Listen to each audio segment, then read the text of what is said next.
সম্মানিত দর্শক এবং শ্রোতাবৃন্দ, আমি যশোরী আপনাদের সকলকে জানাই আসসালামু আলাইকুম রহমতুল্লাহ।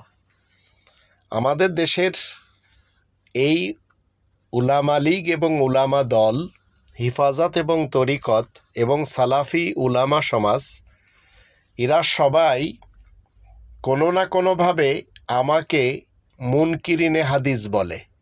এর অর্থ হচ্ছে এদের যে হাদিস, যে ফলসফা, যে রিওয়ায়াত মোহাম্মদ ইবনে আবদুল্লাহ সাহেবের নামে, আমি সেসবের একটিও মানি না।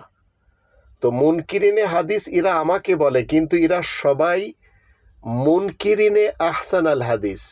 কারণ আল্লাহ সর্বোত্তম হাদিসের একটি গ্রন্থ নাজিল করেছেন, আর সেই আহসান আল হাদিসকে এরা কমপ্লিট ইসলাম মানে না, যার ফলে এরা সবাই টোটাল মুসলমান শিয়া সুন্নি সালাফি সমাজ মুনকিরিনে হাদিস, মুনকিরিনে আহসান আল হাদিস।